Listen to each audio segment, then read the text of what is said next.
Hello ends welcome friends, स्वागत है आपके अपने YouTube channel Nishu digital study line के एक नए वीडियो में। और आज के इस वीडियो में हम लोग पढ़ने वाले हैं क्लास 12 का जो बुक है हिस्ट्री, उस हिस्ट्री बुक से चैप्टर 2 हम लोग कवर करेंगे और इससे टॉप 15 क्वेश्चंस कवर करेंगे जो कि एग्जाम के लिए बहुत ही वीवीआई क्वेश्चंस होंगे। तो इसलिए आप लोग वीडियो को शुरू से लेकर के अंत तक देखिएगा। यदि आप 2024 में एग्जाम देने वाले हैं क्लास 12 का, तो आपके लिए यह वीडियो बहुत ही जरूरी है।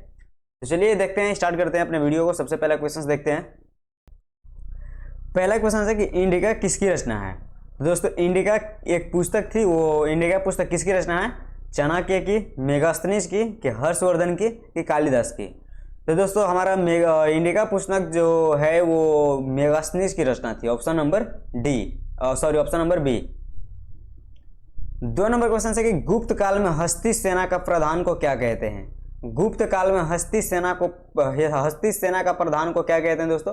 ऑप्शन ए है महापिलुपति, ऑप्शन बी है महाबलाधिकारित, और ऑप्शन सी है महासभापति, और ऑप्शन डी है इनमें से कोई नहीं। दोस्तों हमारा राइट आंसर होगा ऑप्शन नंबर ए, महापिलुपति। 3 नंबर क्वेश्चन है दोस्तों कि निम्न में से महिला संत कौन थी?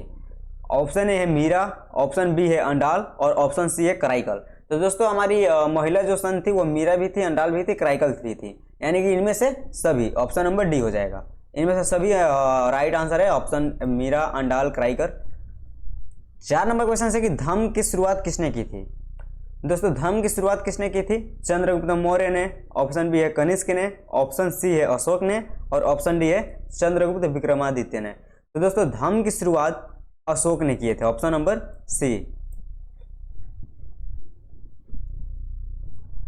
5 नंबर क्वेश्चन है दोस्तों कि समुद्रगुप्त की तुलना किस यूरोपीय शासक से की जाती है? समुद्रगुप्त की तुलना किस यूरोपीय शासक से की जाती है दोस्तों? हिटलर से, नेपोलियन से, या फिर बिस्मार्क से, या फिर मुसोलिन से। तो दोस्तों समुद्रगुप्त की तुलना नेपोलियन से की जाती है। Option number B. 6 नंबर क्वेश्चन है दोस्तों कि मौर्य वंश का संस्थापक कौन था? मौर्य वंश का संस्थापक कौन था?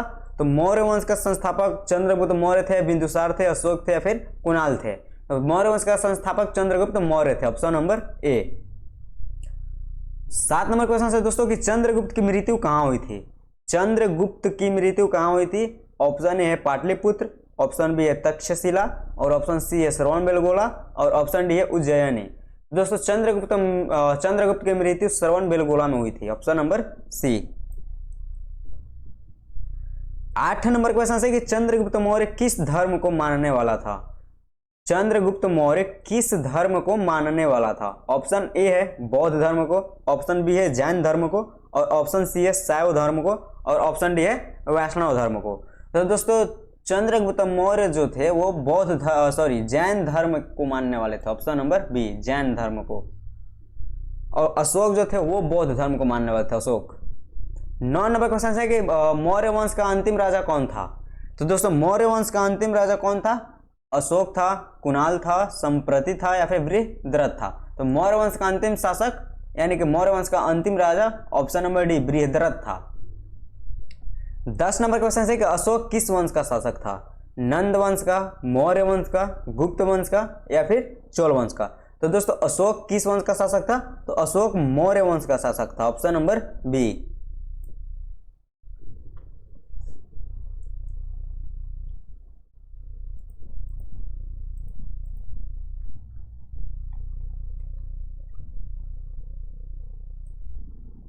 ग्यारह नंबर क्वेश्चन है दोस्तों कि अशोक कौन से बौद्ध भिक्षु के प्रभाव में आकर बौद्ध धर्म का समर्थक बन गए? तो दोस्तों अशोक कौन से बौद्ध भिक्षु के प्रभाव में आकर बौद्ध धर्म का समर्थक बन गए? ऑप्शन ए है उपगुप्त, और ऑप्शन बी है उपाली, ऑप्शन सी है राधागुप्त, ऑप्शन डी है नागसेन। तो दोस्तों अशोक कौन से बौद्ध भिक्षु के प्रभाव में आकर बौद्ध धर्म का समर्थक बन गए थे? तो उपगुप्त के प्रभाव में। ऑप्शन नंबर ए। 12 नंबर क्वेश्चन है कि चंद्रगुप्त मौर्य के काल में कलिंग की राजधानी कहां थी? तो दोस्तों चंद्रगुप्त मौर्य के काल में कलिंग की राजधानी तोसाली थी। Option number C. Chandragupta Maurya के काल में कलिंग की राजधानी कहां थी? तोसाली। 13 नंबर क्वेश्चन है कि आर्यभट्ट कहां का निवासी था? तो दोस्तों आर्यभट्ट कहां का निवासी था? ऑप्शन ए है मालवा, ऑप्शन बी है कश्मीर, और ऑप्शन सी है तक्षशिला, ऑप्शन डी है पटना। तो दोस्तों आर्यभट्ट जो था वो पटना का निवासी था, option number D. 14 number question है दोस्तों कि मेगास्थनीज किस यूनानी शासक के राजदूत के रूप में पाटलिपुत्र आया था? Option A Sikandar, option B है फिलिप, ऑप्शन सी है सेल्यूकस और ऑप्शन डी है दिमेत्रियास। तो दोस्तों मेगास्थनीज जो था वो सेल्यूकस के शासक में राजदूत बनकर पाटलिपुत्र आया था। और 15 नंबर क्वेश्चन है दोस्तों कि मेगास्थनीज किस भारतीय शासक के दरबार में आया था? तो दोस्तों मेगास्थनीज किस भारतीय शासक के दरबार में आया था? अशोक के, बिंदुसार, चंद्रगुप्त मौर्य और ऑप्शन डी है स्कंदगुप्त। तो दोस्तों मेगास्थनीज जो था वो चंद्रगुप्त मौर्य के दरबार में मेगास्थनीज भारत आया था। हेलो फ्रेंड्स, अगर यदि आप भी क्लास 12th की तैयारी करते हैं, अगर इस साल 2024 में एग्जाम देने वाले हैं, तो प्लीज़ हमारे चैनल को सब्सक्राइब कीजिए और हमारे बेल आइकन को ऑन कर लीजिएगा ताकि हम कोई भी क्वेश्चन से रिलेटेड VVI क्वेश्चन ही इस पे अपलोड होंगे। तो बेल आइकन को ऑन कर लीजिएगा ताकि कोई भी हम वीडियो अपलोड करूं तो सबसे पहले आप तक पहुंच सके। Thanks for our watching channel.